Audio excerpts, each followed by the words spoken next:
Hello everyone, this video is a compilation of all three parts of the BBC Centenary series I did in part of the BBC Centenary. As today is the BBC's 100-year anniversary, I thought I'd do something, so this is it. Enjoy!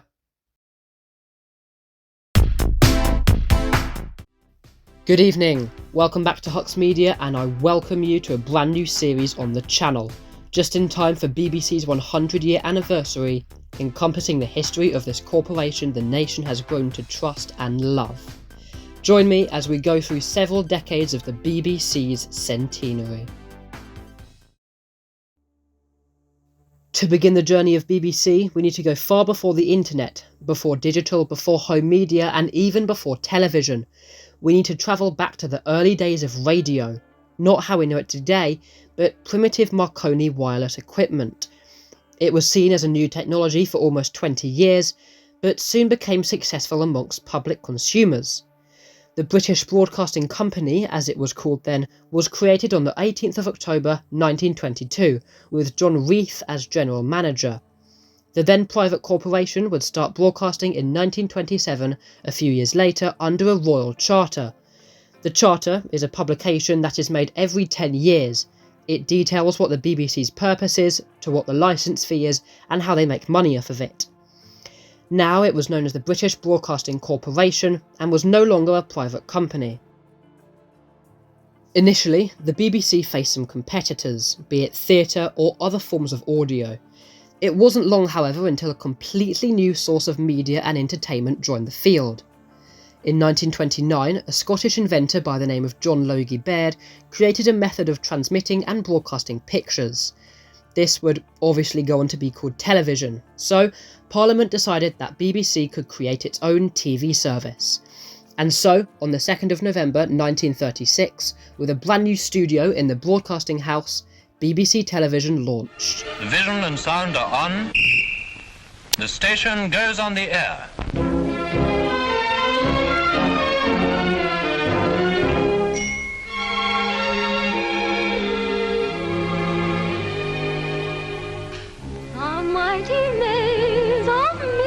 Magic rays is all about us in the blue. And so for the next few years, turning on the television would be turning on the BBC. The public knew no difference. It was just the company that provided programmes to the nation. However, something happened in September 1939 that would change that. In the outbreak of the Second World War, all television broadcasts were suspended, as London was a prime target for enemy bombers, and the signal coming from the station would draw even more attraction to the city. Radio did remain, however they had to move away from London. In between then and the end of the war in 1945, viewers listened in to BBC Radio's broadcasts. Many were speeches made by Prime Minister Winston Churchill. In October 1945, it was announced that television would return the next year. Eventually, BBC came back to our TVs, with a special programme airing on the 7th of June 1946, as part of a ceremonial event to introduce and welcome viewers once again. Good afternoon, everybody. How are you? Do you remember me, Jasmine Blythe? Well, here we are after a lapse of nearly 7 years, ready to start again. And of course, we're always terribly excited and thrilled that the great day has at last arrived when this station is once more ready to go on the air. Artists, cameramen, producers, scene men, and all sorts of people are here ready to make this afternoon's programme. The BBC was certain that the television station was popular, stable and successful. They needed to create a memorable brand for the channel, and so in 1953, the very first BBC ident appeared on viewers' screens, and it looked like this. Dubbed the Bat Wings, this ident sees a mechanism, remember there wasn't CGI back then, of, well, I don't know what that is either, but I can tell you what creator Abram Games says about his design. The abstract pattern consists of two intersecting eyes which scan the globe from north to south and east to west, symbolising vision and the power of vision.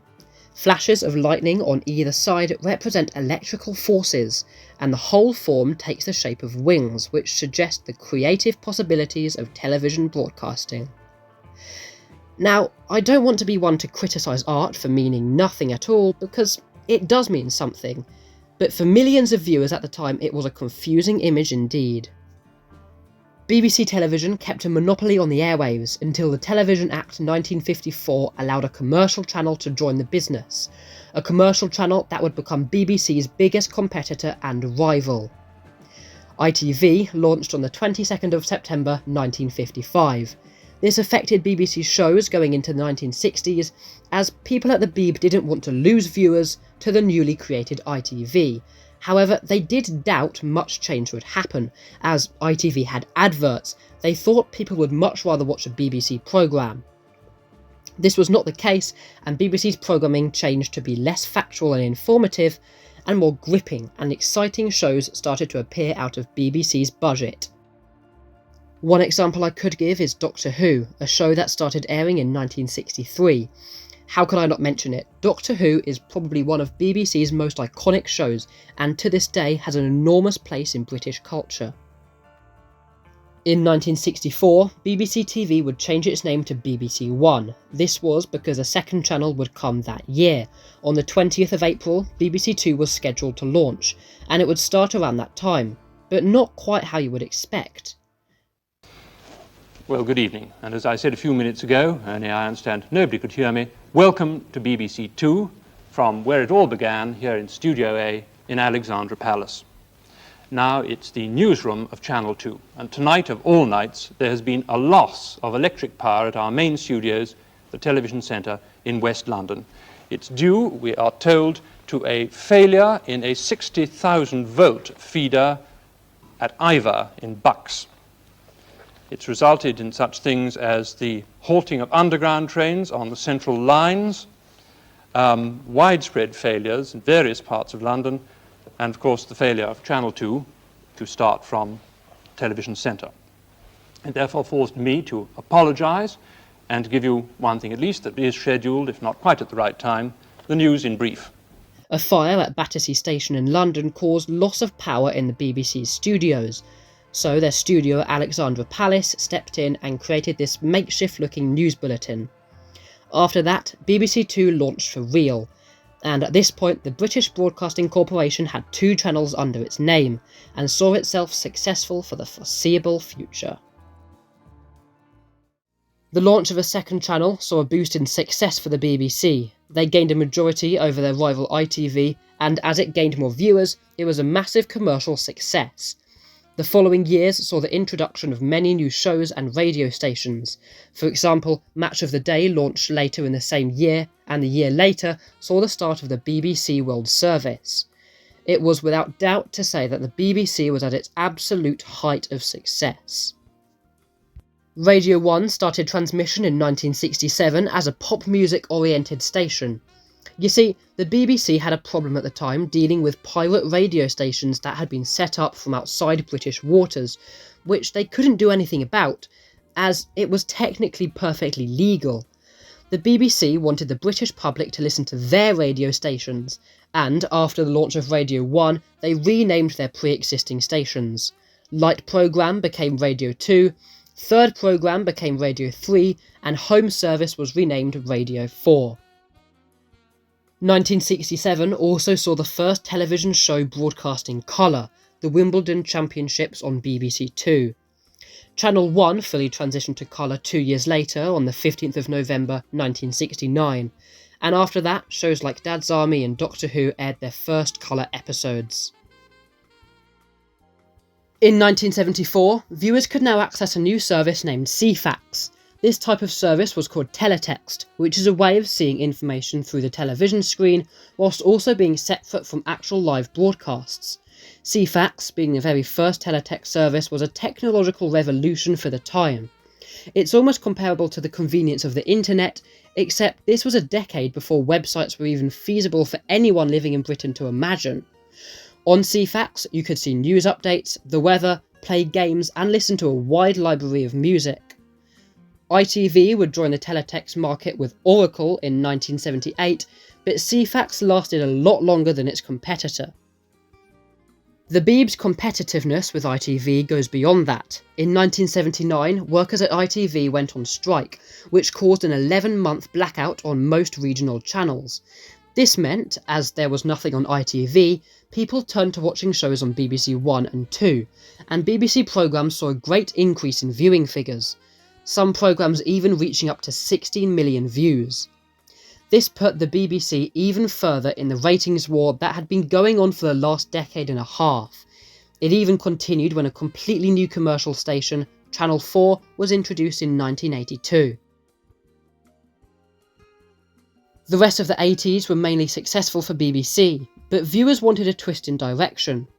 Doctor Who, definitely one of BBC's most popular and famous shows, was very much at risk of being cancelled by the mid-80s. Viewing figures at the time showed that the viewing public didn't favour science fiction stories as they did before. It was well known that Doctor Who was frequently made fun of by the media, and now executives at the BBC figured that Doctor Who was becoming nothing but that old science fiction show with the bad visual effects. People wanted shows focused more on reality with real people, which is why this era saw the launch of new programmes like Crime Watch and now the incredibly famous soap opera EastEnders, which I know is ironic, as I just said people preferred shows with real people, but viewers could relate with characters in soaps much better than they could with something sci-fi. EastEnders proved massively popular, as the most watched programme to this day is the 1986 Christmas episode. After a decade of low viewing figures, in 1989 Doctor Who was cancelled. There was no proper final episode to the classic series, as they thought there would be a new series in 1990. Unfortunately, there wasn't any, and Doctor Who would be off the air for another 16 years. Come the 1990s, the BBC needed a new look and another boost in popularity. Let's hop over to BBC Two for example. In the late 80s, BBC Two controller Alan Yentob looked back at the branding for the channel at the time, which was used from 1986. They decided it was dull and didn't promote the channel to the viewing public. I realised there was a problem almost as soon as I took over the channel. It was obvious that the logo made absolutely no impact. In fact, it was something anyone could have told you. It was singularly unmemorable, and it told you nothing about the personality of the channel. So we decided to commission a corporate design company to do some research. When the research came back, we were really surprised, because what it told us was that the audience thought BBC Two was dull and worthy, which is a bit of a shock to everybody involved. So how did they set about changing people's perceptions? They invented an entirely new Two, more in step with the programmes themselves and with a personality all its own. Hopefully witty, decidedly unusual. We took this Two, actually, and then you think to yourself, well, there's nothing special about this. Well, there is something special about this, actually. It's a very distinctive Two. It has very sharp bits on it, and it's rather nice and fat. These new idents were designed by Martin Lambie-Nairn, and in later years became very iconic and synonymous with the channel. BBC One also gained some new idents dubbed the Virtual Globe, and to garner even more viewers in, BBC Prime was launched in 1995, a channel that broadcast in various different countries. The first example of the BBC entering a new digital age was some of the radio stations becoming DAB stations, or digital audio broadcasting, something which would later become the base for all television broadcasts and future radio stations which would be exclusively digital.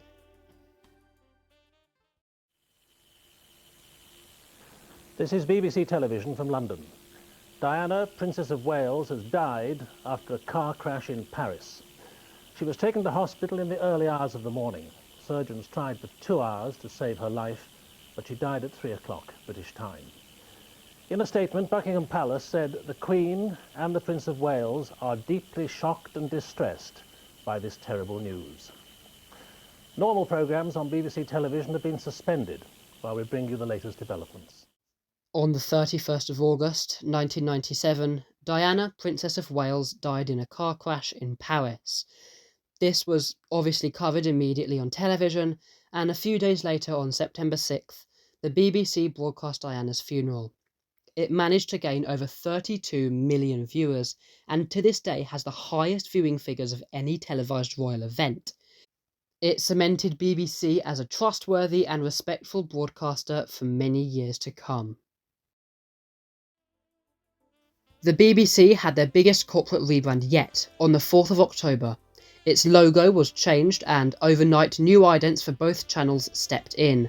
This brand is very widely what people think of when they think of the BBC, which I guess is proof that an image or a font can go a long way in people's minds. To round off the year of 1997, BBC News became its own channel, which at the time was called BBC News 24 and initially launched through the night on BBC One.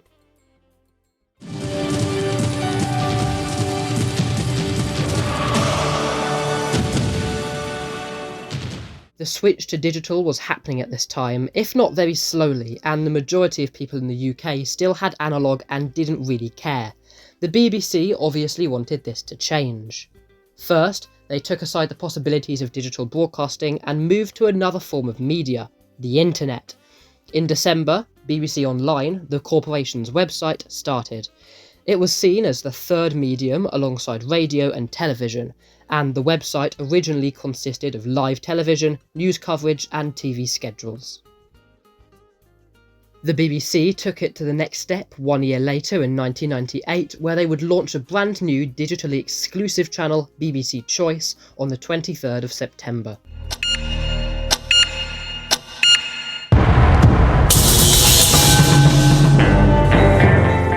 Hello and welcome to BBC Choice, and this is where it all starts, the brand new digital channel from the BBC. One note to add could be that this launch was followed by a special edition of Tomorrow's World, explaining what digital TV is to how to watch it as a viewer in your own home. But why only have one digital exclusive channel when you could have two? The second of these, BBC Knowledge, launched on the 1st of June 1999 in quite similar fashion.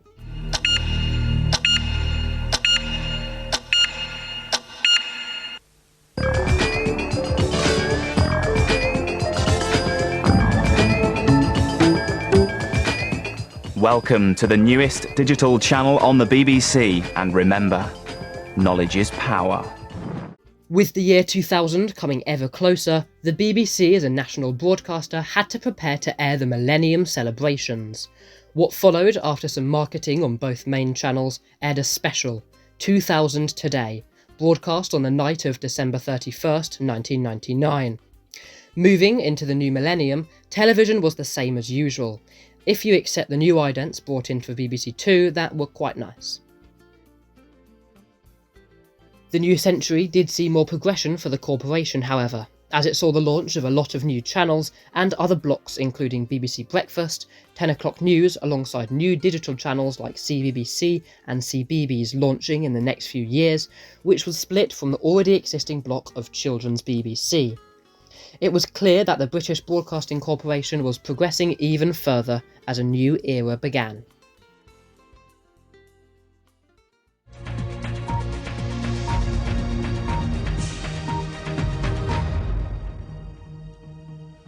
Good evening. Her Majesty Queen Elizabeth, the Queen Mother, has died in her 102nd year. She died at Windsor at 3:15 this afternoon. Buckingham Palace said the end was peaceful and the Queen was at her side. Now, I don't want to mention too many royal deaths in this series, as they're not the main focus of it, but some did have a genuine place in broadcasting history, including this one. When the Queen Mother died in March of 2002, it was obviously covered in the news immediately, but can you spot the detail that some viewers might have had a problem with? The reporter here, Peter Sissons, wore an outfit that contained what was believed to be too vibrant colours for the tone that he was reporting on. It was seen as respectful and important to wear black during this type of news coverage, but many people who worked at the BBC at this time stated that it was no longer deemed necessary. This is just an opinion though, what do you think? It was decided that BBC Choice and Knowledge would be replaced by BBC 3 and 4 respectively. The first to transition was weirdly BBC 4 on the 2nd of March 2002, and after that on the 9th of February 2003, BBC 3 launched. This transition killed both BBC Choice and Knowledge as brands, and both launch nights were simulcast on BBC 2. The following years saw a rise in popularity once more, with incredibly famous programmes like Strictly Come Dancing first airing in 2004, and the immensely popular Doctor Who returning to television in 2005, starting a brand new series of the show that is still broadcasting to this day. With a variety of brand new digital channels, the BBC had to move up another step, and they did with the start of a new on-demand streaming service, BBC iPlayer, which launched on Christmas Day of 2007. Technological advancements going into the 2010s meant that the analogue era for television was coming to an end. This meant that between the years of 2007 and 2012, analogue stations would gradually shut off, with the very last analogue transmission being Northern Ireland on the 23rd October 2012. The end of analogue television also meant the end of the BBC's teletext service CFAX. On that same day, CFAX was shut off and came to a close, and at that point all television transmissions in the UK were completely digital. In 2014, it was announced that BBC Three would be leaving linear television and would go on to be an internet-exclusive channel. This made sense, as BBC Three was always targeted towards youth, and the younger generation started to take in entertainment and media from the internet instead of watching TV.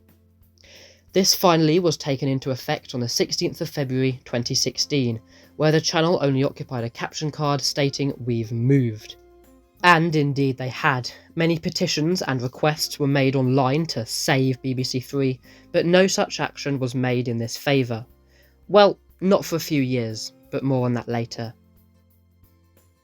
The COVID-19 pandemic in 2020 affected the BBC, but also made it a better and more trustworthy source of media and news coverage, with Prime Minister Boris Johnson's statement on the spread of the virus to the UK garnering over 27 million in viewing statistics. The learning resource BBC Bitesize also saw a peak in popularity in this period, as people turned to it as a method of learning when schools were closed in the national lockdown. In the COVID-19 pandemic, I think the BBC's main purpose was definitely proved. It served as a great medium to inform, entertain and educate during difficult and worrying times. In 2021, an attempt to modernise the BBC was made. The logo changed for the first time in 24 years, and a new corporate font was introduced, named the Wreath font after the BBC's first Director General. All the BBC apps like Weather, Sport, News, Bitesize and so on adopted a similar looking graphic. I mentioned earlier that BBC Three had a chance of returning to the airwaves, and it did a few years later. In March 2021, it was confirmed that BBC Three would come back the following year. On the 1st of February 2022, BBC Three made a return to linear TV with a new brand, new set of idents and launch party with Radio 1. 2022 would be the year that the British Broadcasting Corporation would celebrate its centenary, or 100-year anniversary. A new celebration on the BBC's website called BBC 100 was created, that documented a timeline, famous objects and famous faces from the corporation's history. In October of that year, some of the BBC's most famous shows, including Strictly Come Dancing and Doctor Who, would have special programmes celebrating the centenary.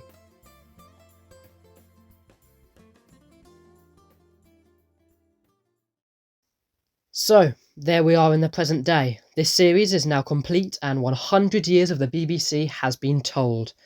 I really hope you enjoyed these 3 special videos, and I'll see you all next week for another piece of programming on the channel. Hope you tune in, and until then, I've been Hux Media, wishing all of you, wherever you are, a good night. Good night.